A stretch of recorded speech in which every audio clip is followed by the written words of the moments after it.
अस्सलाम वालेकुम। अच्छा, इससे पहले जीआईटी पार्ट 1 फार्माकोलॉजी में अपलोड कर दिया था। उसमें हमने ये पढ़ा था कि जो जीआईटी क्या होता है। उसमें हमने पेप्टिक अल्सर पढ़ा था। पेप्टिक अल्सर का पार्ट 1 जिसमें मैंने आपको दिखाया था कि अल्सर कैसे डेवलप्ड होता है, उसके बाद अल्सर के क्या क्या टाइप्स हैं, और हमने ड्रग्स पढ़े थे कि गैस्ट्रिक अल्सर की सिक्रीशन जो कि कैसे इनिबिट होती है, वो कौन कौन से ड्रग्स हैं, या सेमीटाइडिन, रेनिटाइडिन या फेमोटाइडिन कैसे एक्ट करते हैं। ठीक है। और हमने डिस्कस किया था प्रोटॉन पंप इनिबिटर्स, जिसमें हमने ओमिपेराजोल की पेंटापेराजोल वगैरह का आपको ये भी दिखाया था कि किस तरह जो ओमिपेराजोल है, पेंटापेराजोल है, या ओस्मियोपेराजोल है, या रुब्रोपेराजोल है, ये किस तरह जाके प्रोटॉन पंप को इनिबिट करते हैं। और इसकी इनिबिशन से क्या होगा? इसकी इनिबिशन से गैस्ट्रिक सिक्रीशन जो है, HCl की सिक्रीशन कम होगी, और HCl की सिक्रीशन कम होगी तो क्या होगा? हमें पेप्टिक अल्सर नहीं होगा, हमें उसको ट्रीट करने में आसानी होगी। आज जो है पार्ट 2 में हमने पहले तो वो पढ़ा, वो दूसरे ड्रग्स पढ़े। अब इसमें ड्रग पढ़ेंगे कि गैस्ट्रिक एसिड न्यूट्रलाइजेशन, मतलब ऐसे ड्रग जो कि न्यूट्रलाइज करेंगे गैस्ट्रिक एसिड को। अगर सिक्रीशन हो गई तो उसको न्यूट्रलाइज करने के लिए एसिडिटी से बेसिक की तरफ या अल्कलाइन की तरफ कौन से ड्रग उसको ले जा सकते हैं। तो ये होंगे गैस्ट्रिक एसिड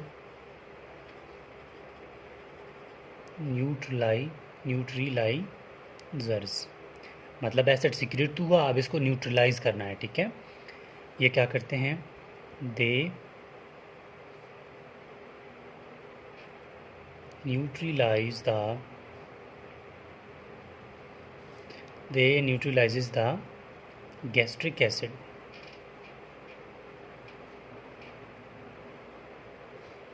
सिक्रीशन। मतलब अभी एसिड सिक्रेट तो हुआ, अब इसको क्या करना है? न्यूट्रलाइज करना है, ताकि इसकी एसिडिटी जो है वो कम हो जाए। तब इसके लिए जो हम यूज़ करते हैं वो है सोडियम बाइकार्बोनेट, सोडियम बाइकार्बोनेट, और इसमें हम यूज़ करते हैं sodium citrate.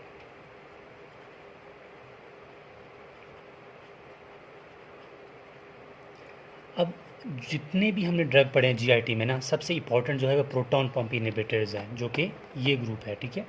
Proton pump inhibitors ये किसी भी नाम से आ सकता है। ड्रग के नाम ओमिपेराजोल, पेंटापेराजोल, ओस्मिपेराजोल, ठीक है, उनके नाम से आ जाते हैं। ये हो गया। अब जो है हमने पढ़ने हैं कि अल्सर प्रोटेक्टिव, यानी कि ऐसे ड्रग जो होते हैं वो अल्सर को क्या करेंगे? प्रोटेक्ट करेंगे। अल्सर प्रोटेक्टर्स, मतलब अभी क्या हुआ? अल्सर हुआ, अब अल्सर को क्या करना है? प्रोटेक्ट करना है, कवरिंग करना है। तो उस कवरिंग करने के लिए जो मेन ड्रग है हमारे पास एग्जाम्पल के तौर पर, वो है सैक्राल फैट। सैक्राल फैट, ये सैक्राल फैट डिफरेंट सीरप्स आते हैं। ठीक है। ये सॉरी जीआईटी से रिलेटेड, तो आप उनको पढ़ेंगे, उसमें लिखा होगा सैक्राल फैट। वो क्या करते हैं? एसिड की सिक्रीशन जो हुई है, अब मिसाल की एसिड की सिक्रीशन हुई है, तो इसके ऊपर जाके ये एक कवर बना देते हैं। क्या करते हैं? इसको प्रोटेक्ट करते हैं, जिसकी वजह से दोबारा ये अल्सर जो है बाहर नहीं निकल सकता, एसिडिटी को अपने अंदर रख देता है, जिसकी वजह से अल्सर हमें फील नहीं होता। और इसके अलावा एक और ड्रग कैटेगरी है जिसको हम बोलते हैं H pylori drugs. H pylori drugs, ये क्या है? ये बैक्टीरिया का नाम है, एच पाइलोराई। ये क्या करता है? ये बैक्टीरिया, जब हम फूड कुछ डिफरेंट खाना खाते हैं, कोई फूड खाते हैं जिसके अंदर ये बैक्टीरिया होता है, जब ये स्टमक में जाता है तो स्टमक के वाल के साथ जुड़ जाता है। अब हमने ऐसे ड्रग्स देने हैं ताकि ये स्टमक के वाल से डी अटैच हो जाए और वहाँ किल हो जाए। तो इसमें सबसे पहले एमॉक्सिलिन है, एमॉक्सिसिलिन, मॉक्सिसिलिन है। सेकंड इसमें हम यूज़ करते हैं क्लोरीथ्रोमाइसिन,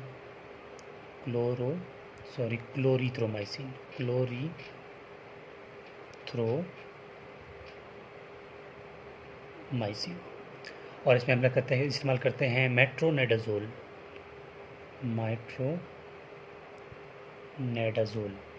ये मेट्रोनेडाजोल जो है ना, इसको ये आता है मार्केट में फ्लैजल के नाम से। ठीक है। मेट्रोनेडाजोल फ्लैजल के नाम से आता है, और इसको आप इस्तेमाल, इसका जो एक और ड्रग है टेट्रासाइक्लिन।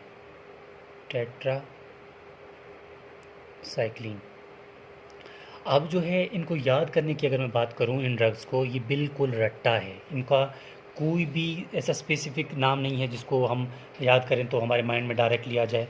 कोई भी ऐसा सिस्टम नहीं है कि ड्रग्स को याद रखने के लिए कोई हमें आसान वे पता चले। लेकिन ये क्या करते हैं, ये जाकर ये डिफरेंट ड्रग्स बताए हैं ना, ये इन ड्रग्स का अपना अपना काम है। जैसे कि अगर मैं बात करूँ टेट्रासाइक्लिन की, तो टेट्रासाइक्लिन क्या करता है, प्रोटीन जो एच पाइलोरी है ना, बैक्टीरिया है, इसकी प्रोटीन जो है उसकी सिंथेसिस को रोकता है। ठीक है, प्रोटीन सिंथेसिस को क्या करता है, डिग्रेड करता है। ठीक है, प्रोटीन सिंथेसिस नहीं होगा तो बैक्टीरिया ग्रो नहीं कर पाएगा। ठीक है, सेम इसी तरह मुख्तलिफ ड्रग्स हैं। अगर मैं बात करूँ पेनिसिलिन की या वैंकोमाइसिन, जो मैंने नहीं लिखा यहाँ पर, वैंकोमाइसिन, ये भी क्या है, ये असल में एंटीबायोटिक्स कहलाते हैं। ठीक है, ये जितने मैं लिख रहा हूँ वो एंटीबायोटिक्स कहलाते हैं। ये जितनी भी है ना, ये एंटीबायोटिक्स हैं। एंटी मतलब अगेंस्ट, बायोटिक्स मतलब बैक्टीरिया, फंजाई, फंगस, मतलब जितनी भी चीज़ें हैं ना उनकी बात कर रहा हूँ। वैंकोमाइसिन हो गया, ये क्या करेंगे, ये सेल वॉल इनहिबिटर्स हैं। यानी सेल वॉल जो है ना बैक्टीरिया का, वो पेप्टाइडोग्लाइकिन से बना होता है, आपने सबने देखा होगा, पढ़ा होगा। ये क्या होता है, सेल वॉल को डिग्रेड करते हैं, सेल वॉल की इनिबिशन करते हैं, बनाने में रोक देते हैं। ठीक है, सेल वॉल इनहिबिटर्स होते हैं। ये क्या करते हैं, सेल वॉल की इनिबिशन की वजह से क्या होगा, सेल वॉल बैक्टीरिया का बनेगा नहीं। जब सेल वॉल बैक्टीरिया में बनेगा नहीं, मिसाल ये हमारे पास क्या है, बैक्टीरिया है। ठीक है, ये बैक्टीरिया है, बैक्टीरिया के ऊपर ये सेल मेम्ब्रेन है और ये सेल वॉल है। ठीक है, सेल वॉल है ये। वैसे तो सेल वॉल इसका बहुत स्ट्रॉन्ग होता है, लेकिन हम क्या करते हैं, ऐसे ड्रग देते हैं, वैंकोमाइसिन या फिर टेट्रासाइक्लिन, मेट्रोनाइडाजोल या क्लोरोथ्रोमाइसिन या एमॉक्सिसिलिन। ये क्या करते हैं, जैसे ही यहाँ पर इंटर होते हैं, इंटर होने के बाद यहाँ पर अपना अपना इसको वीक कर देते हैं, सेल वॉल को वीक कर देते हैं। सेल वॉल वीक होता जाएगा तो क्या होगा, ये अपने आप को प्रोटेक्ट नहीं कर पाएगा, क्योंकि बैक्टीरिया प्रोटेक्ट होता ही सेल वॉल से है। जब बैक्टीरिया का सेल वॉल ही नहीं रहा तो बैक्टीरिया क्या होगा, सर्वाइव नहीं कर पाएगा। सर्वाइव नहीं कर पाएगा तो बैक्टीरिया क्या होगा, किल कर जाएगा, मर जाएगा, जिसकी वजह से हमें पेप्टिक अल्सर्स जो हमने एच पाइलोरी की वजह से बन रहा था वो हमारा ट्रीट हो जाएगा। तो ये था पार्ट 2 हमारा GIT। पार्ट 1 में हमने पढ़ा था, जो कि आपको दिखाया भी था, ये है। इसमें हमने पूरा डिस्कस किया था पेप्टिक अल्सर क्या होता है, फिर इसकी किस तरह डेवलप्ड होती है वो पढ़ा था, फिर हमने इसके पेप्टिक अल्सर टाइप्स पढ़े थे, फिर हमने ड्रग की बात की थी। ड्रग में हमने गैस्ट्रिक एसिड सिक्रीशन इनहिबिटर्स किया था, जिसमें सेमिटाइडिन, रेनिटाइडिन, फेमोटाइडिन, वो क्या करते थे, वो एंटी हिस्टामिन यानी हिस्टामिन की सिक्रीशन को रोक देते थे, जिसकी वजह से मैंने आपको बताया था कि जेंटिक के नाम से रेनिटाइडिन आता है। ठीक है, और proton pump inhibitors main class यही है, ये बहुत इंपॉर्टेंट क्लास है फॉर GIT। ये क्या करते हैं, ये आपकी सिक्रीशन में प्रोटॉन जो कि HCl बनता है, H को इस पंप की वजह से हाइड्रोजन आयन बाहर आता ही नहीं है। क्लोराइड आ भी जाए तो उसको हाइड्रोजन नहीं मिलेगा तो HCl नहीं बनेगा, तब क्या होगा, एसिड सिक्रीशन नहीं होगी, मतलब HCl नहीं बनेगा। और यही हमारा मेन काम है कि HCl ना बने। तो ये ड्रग्स नाम बताए थे, ओमीपैराजोल, पेंटापैराजोल, ओस्मियोपैराजोल, रिब्रोपेराजोल या लेंसोपैराजोल। फिर हमने उसके बाद डायरेक्ट यहाँ से सेकंड, फिर हमने बात की थी यहाँ गैस्ट्रिक सिक्रीशंस की, क्योंकि ये अगर सेकंड है तो ये थर्ड होगा, ये थर्ड है, ये फोर्थ है और ये फिफ्थ है। ठीक है, तो ये क्या होगा, गैस्ट्रिक एसिड न्यूट्रलाइजर्स, यानी कि एसिड सिक्रीट हुआ, आप इसको न्यूट्रलाइज करना है। ठीक है, सोडियम बाइकार्बोनेट वगैरह की वजह से। फिर हमने ऐसे अल्सर प्रोटेक्टर्स पढ़े थे, ये क्या करते हैं, ये जाके सैक्राल फैट, जिसको मैंने बताया था कि अल्सर अगर डेवलप्ड हुआ तो ये जाके इसके ऊपर एक कवर बना देते हैं। कवर बनाने का फ़ायदा ये होगा कि सिक्रीशन आगे ट्रांसफ़र नहीं होगा, उसी जगह रुक जाएगा और उसी जगह ही एब्जॉर्ब होकर स्टमक हमारा ठीक हो जाएगा। और एच पाइलोराई जो कि एंटीबायोटिक्स यूज़ करते हैं हम यहाँ पर, एमॉक्सिसिलिन, क्लोरोथ्रोमाइसिन, मेट्रोनाइडाजोल, टेट्रासाइक्लिन एंड वैंकोमाइसिन। ठीक है, ये क्या करते हैं, ये जाकर सेल वॉल डिफरेंट होते हैं, कोई प्रोटीन सिंथेसिस को इनहिबिट करता है, कोई सेल वॉल को इनहिबिट करता है। कुल मिला के बात ये होती है कि ये बैक्टीरिया को किल कर देते हैं। तो ये था कि हमारा फार्माकोलॉजी GIT ये यहाँ पर कंप्लीट हो जाता है। इसके अलावा ये मेरा व्हाट्सएप कॉन्टैक्ट है, किसी स्टूडेंट को किसी टॉपिक में मसला आ रहा हो तो वो मुझसे कॉन्टैक्ट कर सकता है, ताकि उस टॉपिक पर उसके लिए वो टॉपिक अपलोड कर दिया जाए।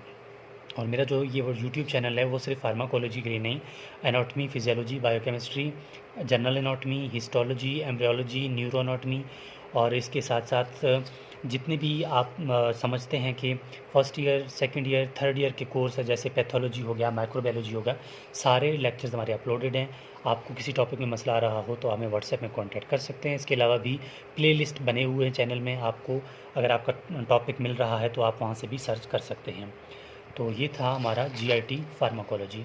इसके बाद इंशाल्लाह स्टार्ट करेंगे एंटी डिप्रेशन जो है उसकी कुछ चीज़ें तो अपलोड कर दी थी, फिर हम आगे जाएंगे इंशाल्लाह डिफरेंट टॉपिक्स पे, जिस तरह एपिलेप्सी हो गई जिसको हम मिर्गी की बीमारी कहते हैं, उनकी बात करेंगे। और इस तरह मतलब जो मेन टॉपिक्स होंगे वो आपके लिए इंशाल्लाह अपलोड करते रहेंगे। Thank you.